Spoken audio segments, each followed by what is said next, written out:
Welcome to rising advisors academy transform from agent to advisor. और आपके जो सपने हैं वही हमारे लक्ष्य, हमारे गोल्स हैं। आप हमारी वेबसाइट www.risingadvisorsacademy.in पर लॉग इन कर सकते हैं और अपने लिए अलग अलग कोर्सेज को चूज करके अपनी नॉलेज को अपग्रेड कर सकते हैं।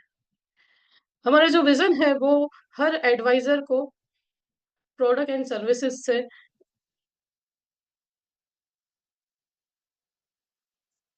अपग्रेड करना है, ताकि फाइनेंशियल एडवाइजर इंडस्ट्री में जो होने वाली मिस सेलिंग है उसे हम रोक सकें। हमारा जो मिशन है 2030 तक कम से कम 1 लाख एडवाइजर्स को अच्छी स्किल्स एंड टूल्स के साथ इक्विप करना है, ताकि उनकी जो मंथली इनकम हो 1 लाख रुपए से अधिक हो। और हमारी जो वैल्यूज है वो है इंटीग्रिटी यानी सत्यनिष्ठा, हमारे काम और जो भी ड्यूटीज है उसके प्रति ऑनेस्टी एंड ट्रांसपेरेंसी से हम वर्क करेंगे। कमिटमेंट हमारा हमेशा लर्निंग, ग्रोथ और सक्सेस की तरफ रहेगा। एक्सेलेंस हमारी नॉलेज, सर्विस एंड प्रोफेशनलिज्म के लिए रहेगी। और ट्रस्ट वर्दीनेस यानी रिलायबिलिटी एंड रिस्पॉन्सिबिलिटी हमारे क्लाइंट के प्रति। और ग्रोथ माइंडसेट हमेशा हमारा जो है वो इनोवेशन को एक्सेप्ट करके सक्सेस की ओर बढ़ने का रहेगा, यानी एडेप्टेशन रहेगा। तो दोस्तों, आज का जो वीडियो है वो डिस्क्लेमर ले लेते हैं कि ये एजुकेशन पर्पस से है।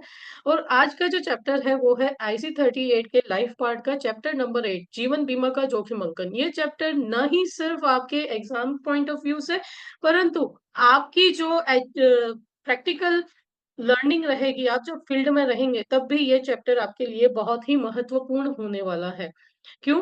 क्योंकि आप जब फील्ड में जाएँगे तो किसे बीमा देना, नहीं देना, कितना देना, ये इसी चैप्टर से आप फिक्स कर पाएँगे।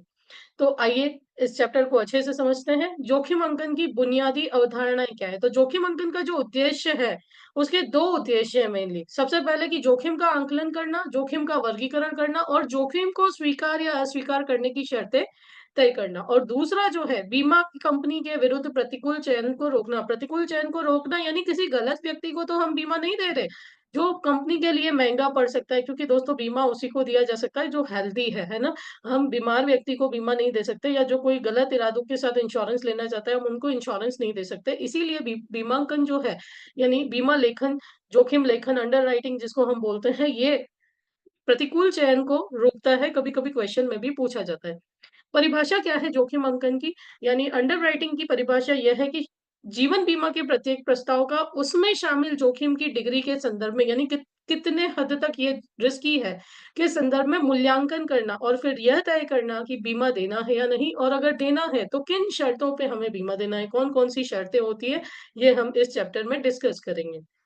अब बात आती है प्रतिकूल चयन। तो प्रतिकूल चयन क्या है कि ऐसे लोगों की प्रवृत्ति जिन्हें आशंका रहती है, या तो ये जानते हैं कि उनके जोखिम का अनुभव करने की संभावना अधिक है ना, अभी किसी को एहसास हो गया कि मेरे को फर्स्ट स्टेज का कैंसर है और उसने बीमा ले लिया, ठीक है, और उसने डिस्क्लोज नहीं किया, तो ये गलत है। तो ये प्रतिकूल चयन है और वे बीमा की प्रक्रिया में लाभ प्राप्त करने के नजरिए से बीमा लेना चाहते हैं, तो इसे प्रतिकूल चयन कहा जाता है। उदाहरण के तौर पे, अगर जीवन बीमा कंपनियां इस बात को लेकर सतर्क नहीं हो कि उन्होंने किसे बीमा की पेशकश की है, तो इस बात की संभावना रहती है कि हृदय की समस्या या कैंसर जैसी गंभीर बीमारियों से पीड़ित लोग बीमा खरीदना चाहेंगे, और जिन्होंने लंबे समय तक जीवित रहने की कोई उम्मीद ही नहीं है। तो ऐसे में कंपनी को बड़ा क्लेम देना पड़ता है और कंपनी को ही नुकसान रहता है दोस्तों। तो दूसरे शब्दों में कहें तो अगर किसी बीमा कंपनी ने जोखिम अंकन में विवेक का इस्तेमाल नहीं किया, तो उसके खिलाफ प्रतिकूल चयन होगा और इस प्रक्रिया में उसे नुकसान उठाना पड़ सकता है दोस्तों।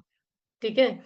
अब सेकंड पार्ट पे आते हैं, जोखिमों के बीच समानता यानी इक्विलिटी। तो इक्विलिटी शब्द यानी समानता शब्द का मतलब है कि एक समान डिग्री वाले जोखिम के दायरे में आने वाले आवेदकों को प्रीमियम की एक समान श्रेणी में रखा जाना चाहिए। जैसे किसी ने कैंसर कवर प्लान लिया है तो उसमें सारे कैंसर कवर से रिलेटेड ही क्लेम आएँगे। अगर किसी ने कार्डियक कवर लिया है, तो जिसने क्रिटिकल इलनेस कवर लिया है, किसी ने एक्सीडेंटल कवर लिया है, तो एक प्रकार किसी ने टर्म कवर लिया है, अवधि बीमा लिया है, तो वो सब एक कैटेगरी में रखे जाते हैं, यानी इक्विलिटी आती है। तो प्रीमियम तय करने के लिए इस्तेमाल की जाने वाली मर्त्य तालिका यानी मोर्टेलिटी टेबल जो होता है, मानव जीवन या औसत जोखिमों के मर्त्यता के अनुभव को दर्शाती है। जितने क्लेम आए हैं उसके अनुभव को दर्शाते हैं। तो इनमें बड़ी संख्या में ऐसे लोग शामिल हैं जो जीवन बीमा लेना चाहते हैं। अब जोखिम का जो वर्गीकरण है, तो इक्विलिटी बनाए रखने के लिए बीमा लेखक एक ऐसी प्रक्रिया अपनाते हैं जो जोखिम वर्गीकरण के रूप में जानी जाती है। यानी व्यक्तिगत जीवन को वर्गीकृत किया जाता है और उनके जोखिम की डिग्री के आधार पर उन्हें अलग-अलग श्रेणियों में बाँटा जाता है। जोखिम की टोटल 4 श्रेणियाँ हैं। सबसे पहले अस्वीकृत जीवन। दूसरे हैं अवमानक जीवन, तीसरे हैं पसंदीदा जोखिम और चौथे हैं मानक जीवन। सभी को हम डिटेल में जानते हैं। तो सबसे पहले आता है मानक जीवन, है ना? मानक जीवन यानी स्टैंडर्ड लाइफ जिसको बोलते हैं, जिसकी प्रत्याशित मर्त्यता उनके मानक जीवनों से जुड़ी होती है और मर्त्यता तालिका यानी मोर्टेलिटी टेबल में दर्शाई गई है। ये ऐसे लोग हैं जिनको हम बीमा आँख बंद करके देते हैं। स्टैंडर्ड लाइफ़्स ऐसी लाइफ़्स हैं जिसको हम आँख बंद करके बीमा देते हैं। क्वेश्चन कभी-कभी पूछा जाता है। पसंदीदा जोखिम, तो पसंदीदा जोखिम ऐसे हैं जिनकी प्रत्याशित मर्त्यता मानव जीवनों के मुकाबले कम है और इसलिए कम प्रीमियम लिया जाता है। तो पसंदीदा जोखिम के लिए कम प्रीमियम लिया जाता है। अवमानक जोखिम, तो अवमानक यानी जिसको नॉन स्टैंडर्ड रिस्क भी बोलते हैं, ऐसे जोखिम हैं जिनकी प्रत्याशित मर्त्यता और औसत या मानक जीवनों के मुकाबले अधिक होती है, यानी इनकी डेथ के चांसेस या नुकसान के चांसेस ज़्यादा होते हैं। लेकिन फिर भी हम इनको इंश्योरेंस बीमा दे सकते हैं, तो वो अवमानक जोखिम है, ठीक है? उन्हें अतिरिक्त प्रीमियम यानी एक्स्ट्रा प्रीमियम के साथ कुछ प्रतिबंधों के अधीन बीमा के लिए स्वीकार किया जाता है। अब ये कौन-कौन से प्रतिबंध होते हैं, ये हम आगे डिस्कस करेंगे। अस्वीकृत जीवन ऐसे जोखिम हैं जिनकी दुर्बलता और प्रत्याशित अतिरिक्त मर्त्यता इतनी अधिक होती है कि उन्हें किफ़ायती लागत पर भी यानी एक्स्ट्रा पैसे दे दें तो भी हम उन्हें कवरेज नहीं दे सकते, है ना? तो ऐसे केसेस में या तो वेटिंग पीरियड लगा दिया जाता है या तो पैसे रिफंड कर दिए जाते हैं, ठीक है? इसीलिए कहा जाता है जब आप ठीक-ठाक हो, जब आप हेल्दी हो तभी आपको इंश्योरेंस ले लेना चाहिए। एक बार आपको कोई बीमारी आई या कुछ आई तो आपको एक्स्ट्रा प्रीमियम भी देना पड़ेगा या हो सकता है आप इंश्योरेंस ले ही ना सकें, ठीक है? तो उसके प्रस्ताव को अस्थायी तौर पर स्वीकार या अस्वीकार किया जा सकता है, ऐसे जो अवमानक जोखिम है या अस्वीकृत जीवन है, उस केस में। अब जोखिम के अंकन की प्रक्रिया, तो इसमें कभी-कभी क्वेश्चन पूछे जाते हैं, तो 2 प्रकार से जोखिम के 2 स्तरों पे जोखिम का अंकन किया जाता है, फ़ील्ड स्तर पर और जोखिम अंकन विभाग के स्तर पर। तो जो फ़ील्ड स्तर पर जो जोखिम का अंकन किया जाता है, वो कौन करता है? एजेंट, है ना? तो क्वेश्चन कभी-कभी पूछा जाता है कि फ़ील्ड स्तर पर या प्राथमिक स्तर पर जोखिम का अंकन कौन करता है? तो एजेंट है, एजेंट को प्राथमिक जोखिम अंकन करने का पूरा हक है। क्यों? क्योंकि एजेंट ही प्राथमिक बीमा लेखक के रूप में महत्वपूर्ण भूमिका निभाता है, क्योंकि फ़ील्ड में वही जाता है, वही पर्सन को अच्छे जिसका बीमा ले रहे हैं उसे अच्छी तरह वही जानता है। तो कुछ बीमा कंपनियाँ क्या करती हैं, एजेंट की गोपनीय रिपोर्ट प्रस्तुत करने के लिए कहती हैं, है ना? जिसमें प्रस्तावित जीवन के संबंध में एजेंट द्वारा प्रदान की जाने वाली विशेष जानकारी, राय, सिफ़ारिशें माँगी जाती है, जिसको हम एसीआर एजेंट कॉन्फिडेंशियल रिपोर्ट भी कहते हैं। ठीक है? तो धोखाधड़ी पर नज़र रखने और प्राथमिक बीमा लेखक के रूप में एजेंट की भूमिका जोखिम स्वीकृति के संबंध में ज़्यादातर निर्णय उन तथ्यों पर निर्भर करता है, जिनका खुलासा प्रस्तावक द्वारा प्रस्ताव फॉर्म में किया जाता है। दूसरा जो जोखिमांकन होता है, वो होता है विभाग के स्तर पर, यानी कोई भी डिपार्टमेंट है, इंश्योरेंस डिपार्टमेंट है, वहाँ पे स्पेशलिस्ट जो अंडरराइटर्स होते हैं, वो करते हैं। तो जोखिम अंकन के मुख्य स्तर का काम विभाग में या कार्यालय स्तर पर होता है। इसमें ऐसे विशेषज्ञ और लोग शामिल होते हैं, कभी-कभी तो डॉक्टर्स भी होते हैं इस टीम में, है ना? तो जो मामले से जुड़े सभी प्रासंगिक डेटा पर विचार करते हैं, ताकि यह तय किया जा सके कि जीवन बीमा के प्रस्ताव को स्वीकार किया जाए या नहीं, अगर किया जाए तो किन शर्तों पे किया जाए, है ना? तो 2 स्तर पे जोखिमांकन होता है, फील्ड स्तर पे जो प्राथमिक स्तर है और दूसरा होता है विभाग के स्तर पर, यानी कार्यालय में।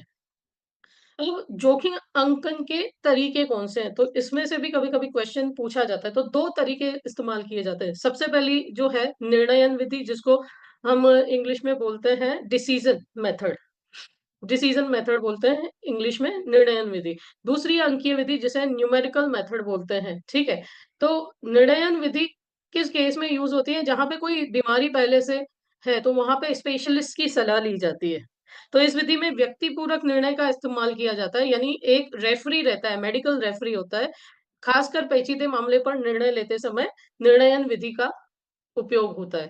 उदाहरण के तौर पे यह तय करना कि किसी संकटग्रस्त देश इलाके में उम्र में मौत का इतिहास रखने वाले व्यक्ति को जीवन बीमा दिया जा सकता है या नहीं। ऐसी परिस्थितियों में विभाग ऐसे चिकित्सक की विशेषज्ञ राय प्राप्त करता है, जिसे मेडिकल रेफरी कहा जाता है। तो निर्णयन विधि या डिसीजन मेथड में अंडरराइटिंग की मेडिकल रेफरी जो है इम्पोर्टेंट रोल प्ले करता है। अगर उसने बोला हाँ, तो हाँ, उसने ना बोला तो ना हो जाएगा।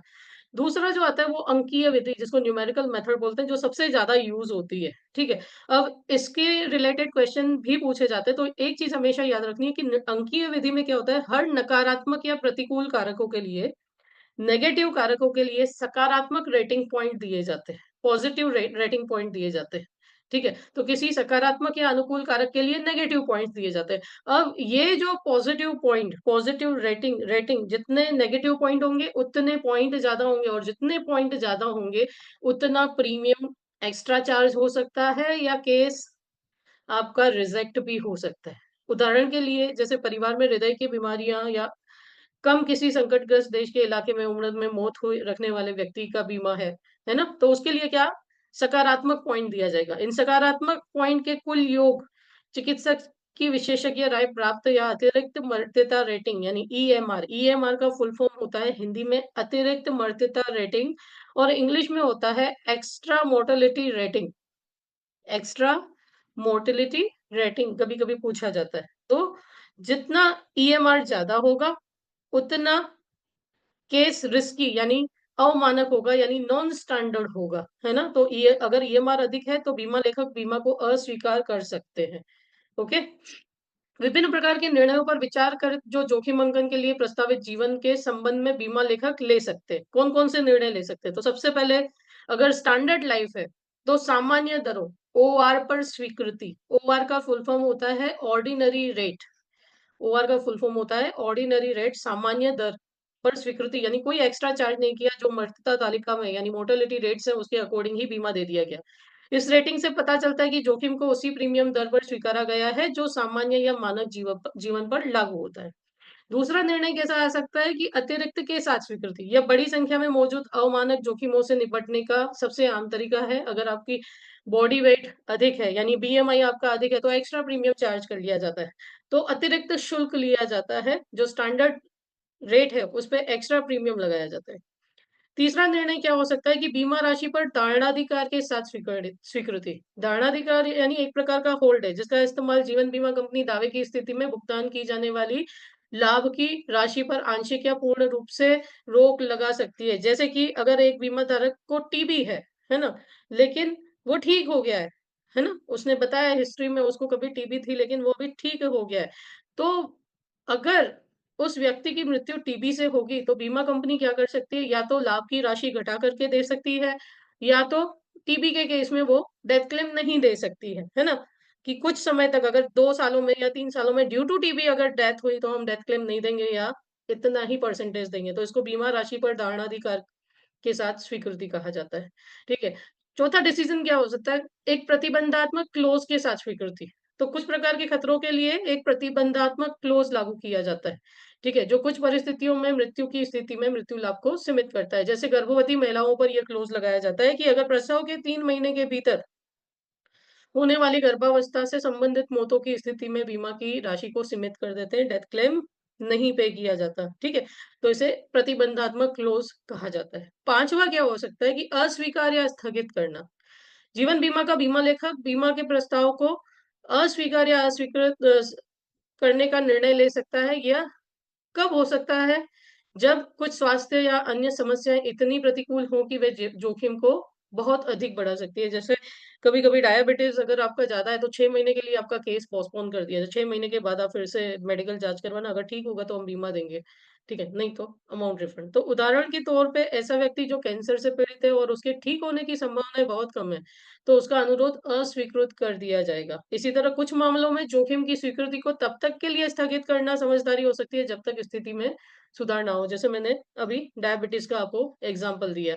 या दूसरा उदाहरण भी है यहाँ पे जैसे ऐसी महिला जिसने हाल ही में गर्भाशय निकालने का ऑपरेशन कराया है और उसके जीवन पर बीमा देने से पहले उसे कुछ महीनों तक इंतज़ार करने के लिए कहा जा सकता है ताकि ऑपरेशन के बाद उत्पन्न हो सकने वाली समस्याएँ पूरी खत्म हो सके। तो 6 महीने या 1 साल सर्जरीज़ होती हैं वहाँ पे लगभग-लगभग 6 महीने या 1 साल का वेटिंग पीरियड लगा दिया जाता है। ठीक है? तो ये था कैसे बीमा लेखन किया जाता है ना? अब नॉर्मल लाइफ़्स देखी थी हमने। अब गैर चिकित्सीय जोखिम अंकन क्या होता है? गैर चिकित्सीय जोखिम अंकन जिसको नॉन मेडिकल अंडरराइटिंग भी कहा जाता है। तो ये बहुत कॉमन है और मेरी बिज़नेस स्ट्रेटजीज़ में मैं इसको यूज़ करती हूँ। जब आप एग्ज़ाम दे दो तो मेरे कोर्सेज़ हैं ज़ीरो टू ज़ीरो उसमें मैंने पूरा अंडरराइटिंग डीपली सिखाया हुआ है, जिसमें आप सीख सकते हैं। तो गैर चिकित्सीय जोखिम अंकन यानी नॉन मेडिकल अंडरराइटिंग बड़ी संख्याओं में इसी प्रकार से पास की जाती है। ठीक है? यानी बिना किसी चिकित्सा जाँच के बीमा पास किया जाता है। ऐसे प्रस्तावों को गैर चिकित्सीय यानी नॉन मेडिकल अंडरराइटिंग कहा जाता है। ठीक है?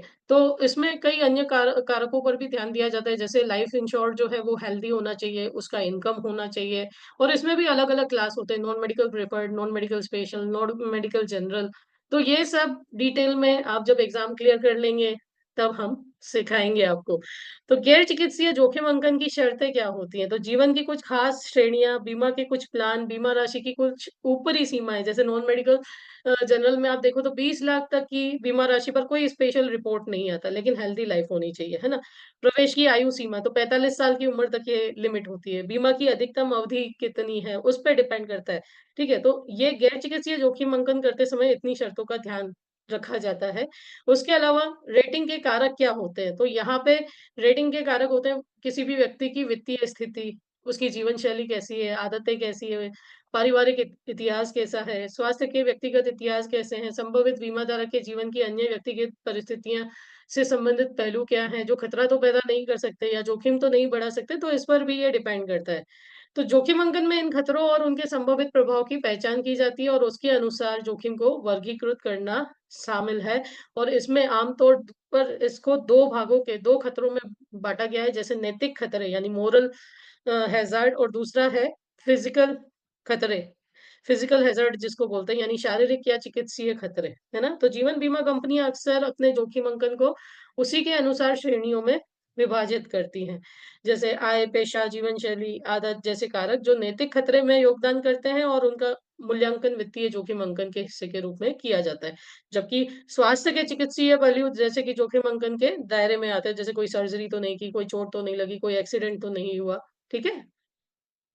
अब महिलाओं का बीमा, अब अलग-अलग क्लास हम देखेंगे, जैसे महिलाएँ हैं, नाबालिग हैं, तो अलग-अलग केस देखते हैं हम।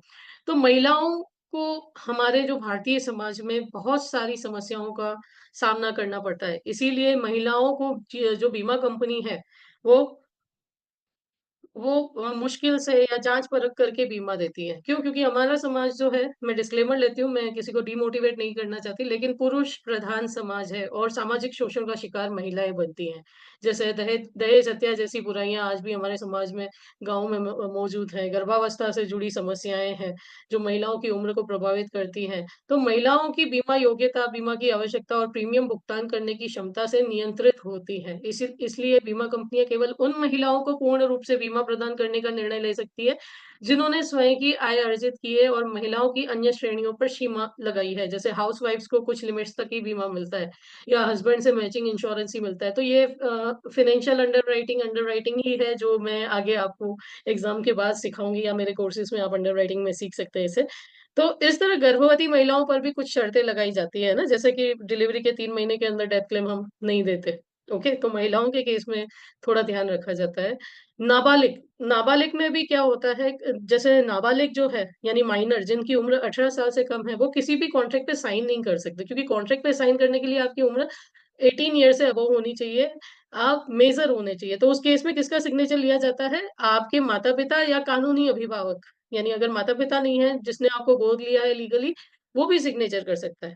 तो बीमा की आवश्यकता का पता लगाना भी ज़रूरी होता है क्योंकि आम तौर पर नाबालिगों की कोई अपनी अर्जित आय नहीं होती। तो जब भी नाबालिग यानी माइनर के लिए इंश्योरेंस लेते हैं तो 3 शर्तों को पूरा ध्यान रखा जाता है कि उनका शारीरिक गठन सुविकसित है या उनका मानसिक गठन अच्छा है, वो कुपोषण जैसी समस्याओं से तो नहीं लड़ रहे हैं, उनकी जो पारिवारिक इतिहास है या व्यक्तिगत इतिहास है, कोई प्रतिकूल संकेत तो नहीं है जो जोखिम बढ़ा सकते हैं।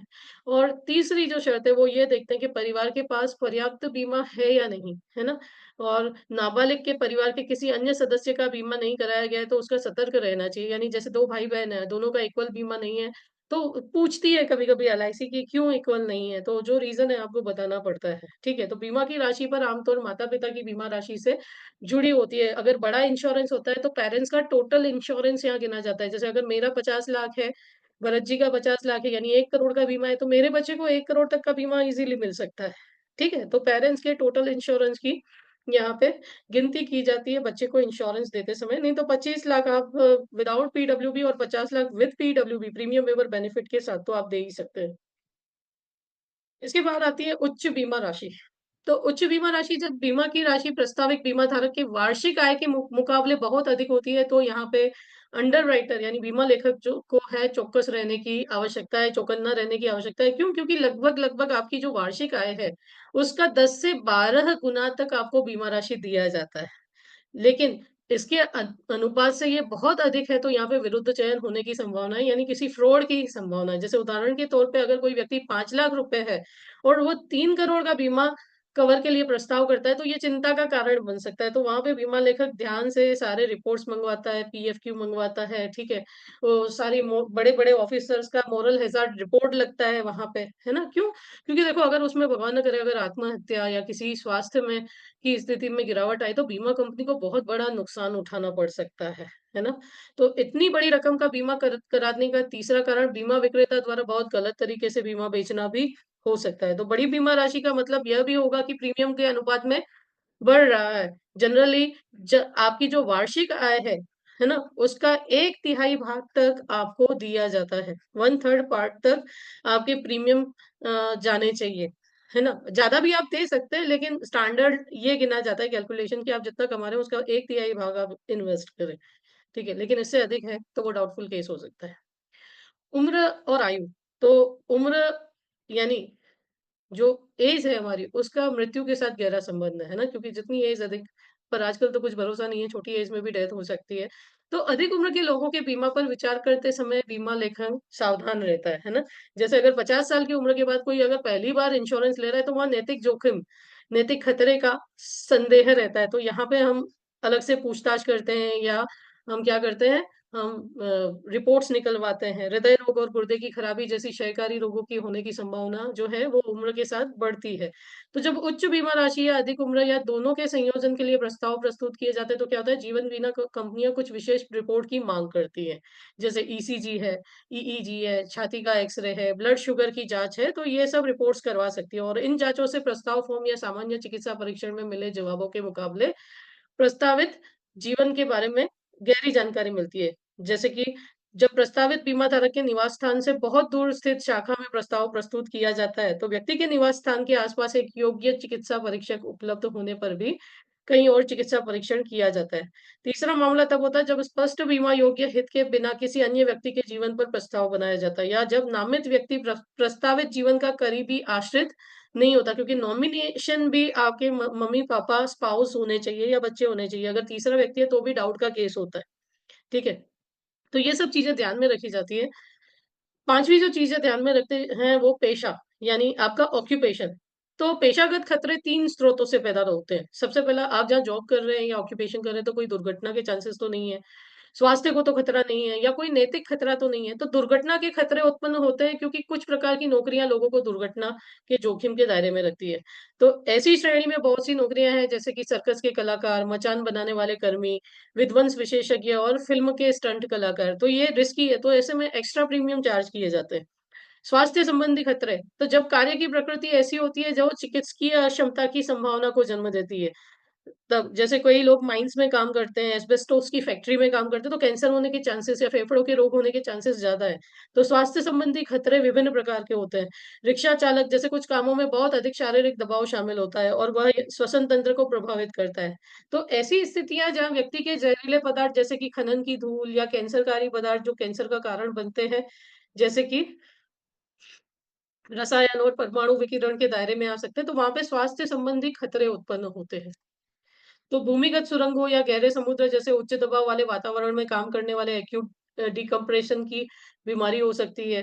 ठीक है? कुछ परिस्थितियाँ जैसे कंप्यूटर के सामने सिकुड़ कर बैठना या अधिक शोर वाले माहौल में काम करना, ये लंबी अवधि में शरीर के कुछ हिस्सों की कार्यप्रणाली को प्रभावित कर सकते हैं। तो ये सब स्वास्थ्य संबंधित खतरे। तीसरा जो खतरा है वो नैतिक खतरा। तो जब उत्पन्न हो सकता है जब किसी नौकरी में आपराधिक तत्वों या ड्रग्स या अल्कोहल की निकटता शामिल हो, जैसे कि नाइट क्लब के डांसर या शराब के बार में काम करने वाले एनफोर्सर्स या संदिग्ध आपराधिक लिंक वाले किसी व्यवसायी के अंगरक्षक। सुपरस्टार, एंटरटेनर जैसे कुछ व्यक्तियों की जॉब प्रोफाइल उन्हें नशे की जीवन शैली की ओर ले जा सकती है, जिसका कभी-कभी दुखद अंत होता है। तो जब कोई पेशा ऐसी किसी खतरनाक श्रेणी के अंतर्गत आता है, तो बीमा के आवेदक को एक पेशागत प्रश्नावली यानी ऑक्यूपेशनल क्वेश्चनर जिसको बोलते हैं, जिसमें नौकरी की विशेष जानकारी या उसमें शामिल दायित्व या जोखिम के दायरे के बारे में सवाल पूछे जाते हैं, ठीक है? और इसकी अलग से रेटिंग लगाई जाती है और उसका कभी-कभी एक्स्ट्रा प्रीमियम लिया जाता है, जैसे कि ₹2 प्रति हज़ार बीमा राशि, ₹4 प्रति हज़ार बीमा राशि, है ना?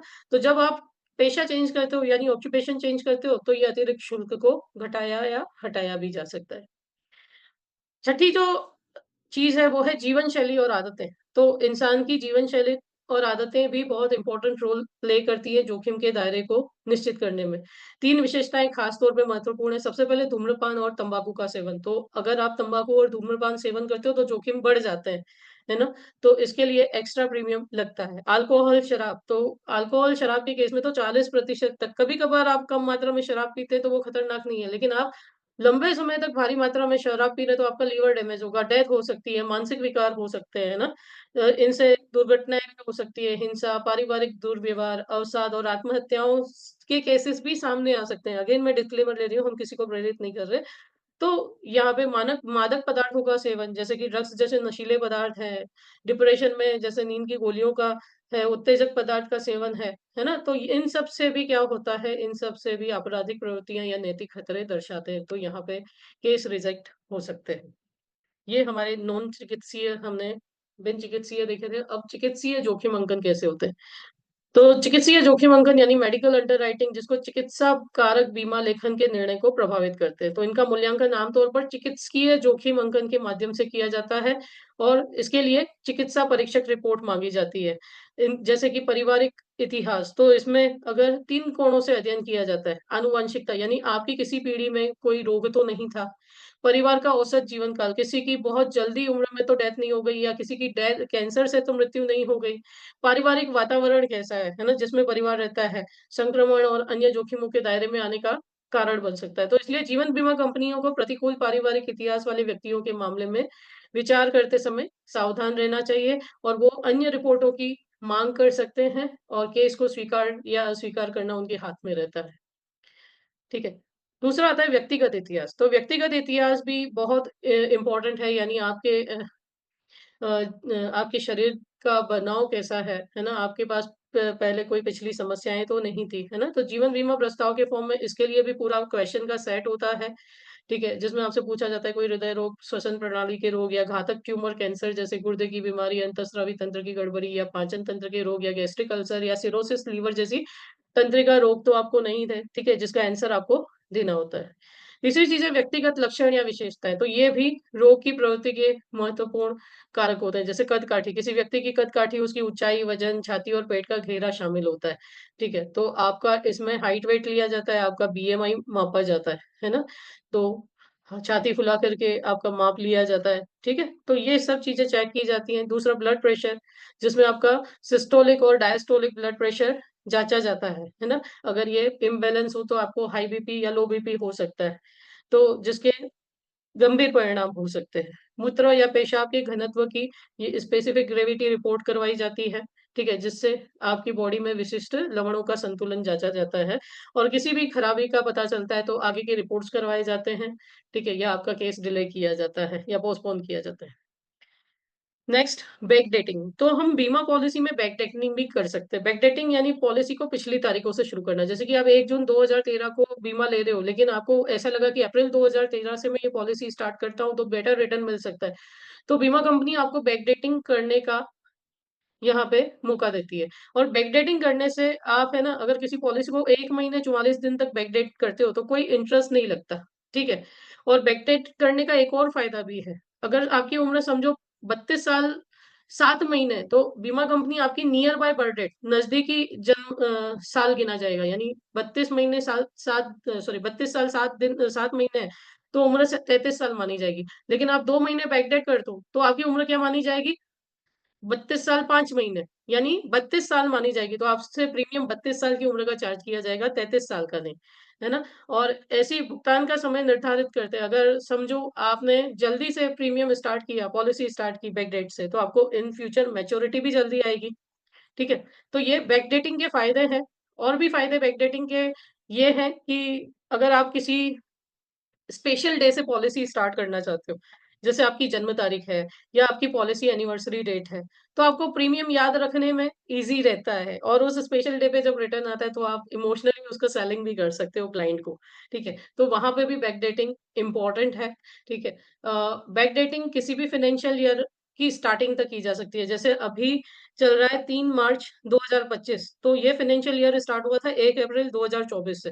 तो 1 अप्रैल 2024 तक मैं इसको डेट बैक कर सकता हूँ। कुछ पॉलिसी में आपको इंटरेस्ट लगेगा, कुछ पॉलिसी में इंटरेस्ट नहीं लगेगा, ठीक है? यानी 1 महीना 44 दिन का इंटरेस्ट नहीं लगता या लायन मंथ होते हैं, तो 3 महीने 14 दिन का इंटरेस्ट नहीं लगता, बाकी के मंथ का इंटरेस्ट लगता है। लेकिन अभी इस साल सारे प्लान चेंज होकर के अक्टूबर के बाद लॉन्च हुए हैं, तो लॉन्चिंग डेट तक आप बैक डेटिंग कर सकते हैं, ठीक है?